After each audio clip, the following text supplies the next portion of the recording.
سلیمان علیہ السلام اپنے لشکر کے ساتھ چیمٹیوں کی ایک وادی میں پہنچے تو چیمٹیوں کی سردار چیمٹی نے اپنی رعایا کو کہا کہ اپنی اپنی بلوں کے اندر داخل ہو جاؤ، کہیں حضرت سلیمان علیہ السلام اور ان کا لشکر تمہیں اپنے پاؤں کے نیچے راؤند نہ ڈالیں۔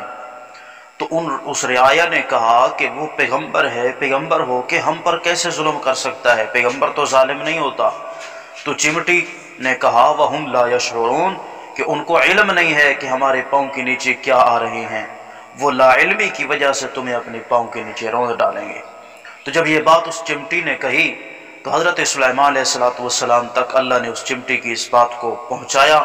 تو حضرت سلیمان علیہ السلام نے عرض کی یا اللہ اس چمٹی سے میری ملاقات کرائی کہ اتنی خوبصورت بات جس نے کہی، توحیدی جملہ جس نے کہا، میں اس کے ساتھ ملاقات کرنا چاہتا ہوں۔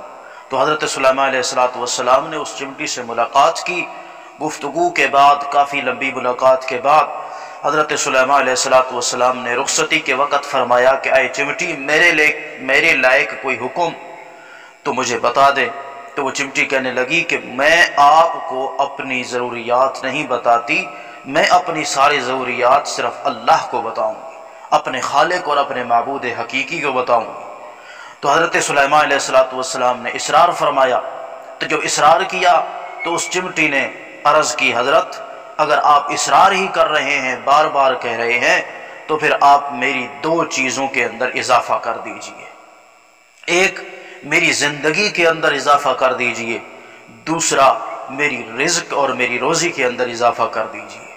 تو حضرت سلیمان علیہ السلام نے فرمایا کہ میں نے تجھے کہا تھا کہ مجھ سے وہ چیزیں مانگ کہ جن چیزوں کے پورا کرنے کا میں طاقت رکھتا ہوں، جو چیزیں میں کر سکتا ہوں ان چیزوں کا مطالبہ کر۔ یہ رزق کا بڑھانا، روزی کا بڑھانا، عمر کا بڑھانا یہ میرے قبضے کے اندر نہیں ہے، ان طاقتوں کا مالک تو صرف ایک اللہ ہی ہے۔